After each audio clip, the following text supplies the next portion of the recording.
Drugari zdravo, sada je proljeće, što znači da su planinske reke pune, a vodopadi koje formiraju su nevjerojatno lepi. I ponovo smo se vratili u Sokobanju da posjetimo naš omiljen vodopad Ripaljka.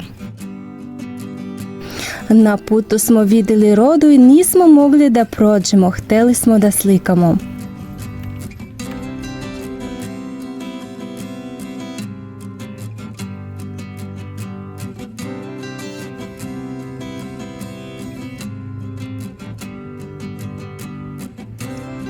Ovo je naš drugi put ovdje. Prvi put kada smo bili ovdje pre 2 godine. Napravili smo kružnu stazu kroz vodopad, Vidikovci i Sokograd. Možete pogledati i ovaj video ako razmišljate da dođete ovdje.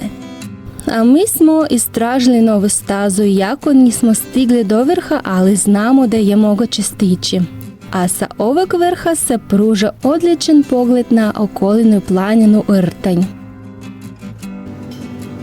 Moji muškarci su odlučili da popiju kafu, zbog oblačnog lošeg vremena oni su bili lenji. U centru Sokobanje nalazi se odlična poslastičara. Zaista su nam se dopale kolači i Moldavka koja govori ruski.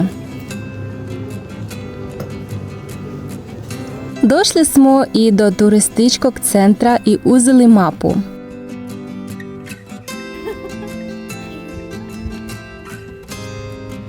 Konačno da počnemo. Postavljamo auto blizu groblja. Ako do Sokobanje idete autobusom, autobuska stanica nije daleko, tako da će u svakom slučaju biti dobar početak staze. Daniel je naišao na slepića. Bez mnogo guštera ležao je pravo na putu i dok je bio u polusnu, danas je hladno. Diplopode su odlučili da ga pojedu. Ako ste vidjeli šot, onda znate da smo ga mazili i mirno pustili u travu. Već se čuje žubur reke Gradašnice. Kaskade vodopada će uskoro početi. Vodopad se nalazi na planini Ozren, na nadmorskoj visini od oko 420 metra.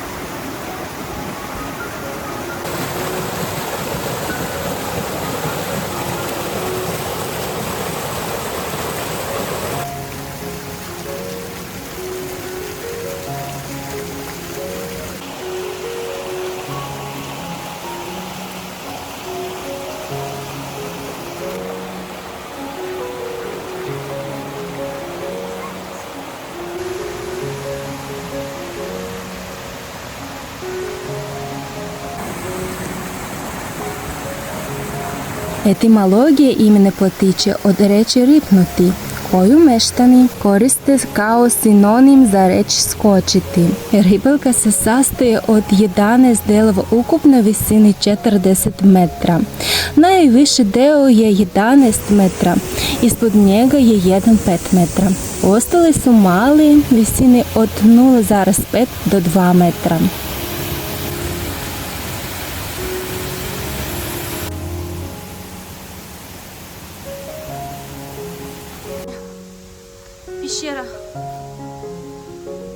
Dok se penješ u stepenice vidi se mala pećina, kao neka svetinja.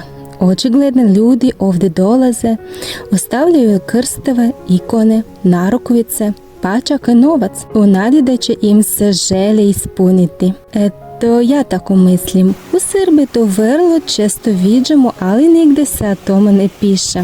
Ako imate bilo kakve precizne informacije, a ovome pišite mi, bit će mi drago da to saznam.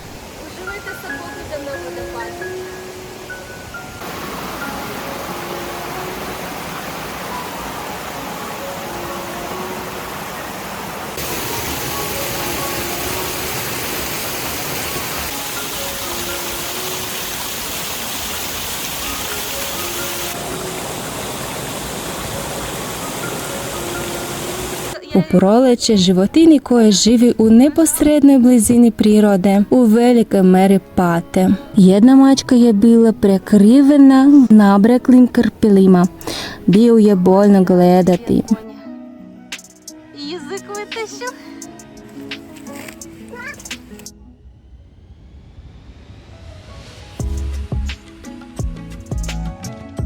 Odebravši na sumično najbližu turističku stazu, odlučili smo da prošetamo njome.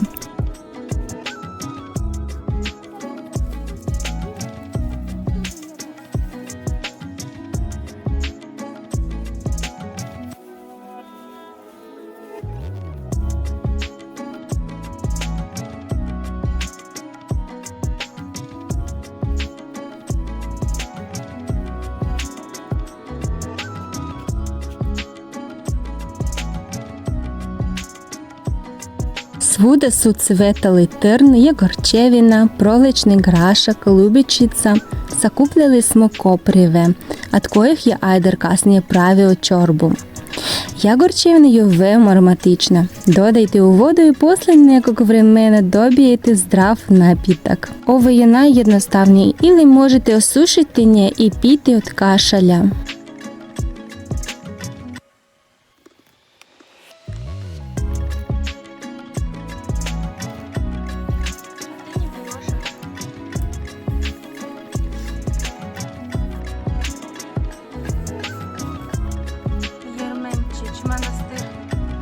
Poslije nekog vremena stižemo do manastira Jermenčić. Postoje nekoliko legendi oko istorije ovog manastira. Pouzdano se zna da je podignuta 1392. godine i posvećena svetim arhangelima Gavrilu i Mihailu. Prema jednom predanju, manastir su podigli jermenski ratnici, učesnici Kosovske bitke, koji su bili vazali Turaka. Saznavši da će morati da boriti protiv Srba na Svetosavskoj zemlji, Jermeni su kao hrišćanski narod napustili ratište i došli u ove krajeve. Tako je manastir Jermenčić dobio ime. Druga legenda je povezana sa Hajdukom Veljkom, jednim od vođa srpskog oslobodilačkog pokreta protiv zulama Osmanskog carstva, koji je odlikovan ruskim ordenom za hrabrost. Tako je Veljka čuo da Turci koji su opljačkali srpske gradove prenose ogromno bogatstvo u Carigrad i navalivši na Turke putem donio je ogromno blago i ovdje ih zakopao. Turci, smatrajući manastir središtem Hajdukova, spaljuju bogomolje. Knez Karađorđe je 1804. godine, saznavši za ovu priču, obnovio manastir. Ali poslije nekog vremena propao je i rekonstruisan je tek 1892. godine. Prema drugom predanju, manastir Jermenčić je zadužbina Stefana Lazarevića, a sagradili su ga grčki monasi Sinaiti, koji izbjegli od Turaka i nastanili se u ovim krajevima. Pred prvi srpski ustanak, vidjevši napredovanje Turaka, sakupili su sve svoje dragocenosti i prevezli ih preko Save i Dunava do današnjih manastira na Fruškoj gori. Posljednja rekonstrukcija je bila 1992. godine i sada se opet obnavlja. Manastir se otvara jednom godišnje 26. jula, na dan sjećanja na svetog arhangela Gavrila. Ovdje je i jedan od životvornih izvora. U neposrednoj blizini su još dva, a ima ih ukupno 8. Smatraju se ljekovitim, od davnina su ih posjećivali u nadi da će izlečiti.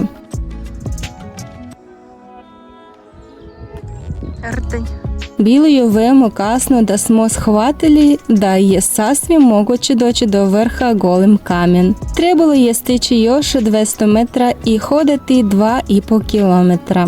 Na kraju video pokazat ću stazu do vrha Golim kamen. Možete izabrati ili bilo koju drugu. Ovdje na planini Ozren postoji oko 14 pravaca. У повратку се небо розведрило, посіяло je sunčano, a ja sam odlučila da slikala naše mjesto kod manastira Jermenčići.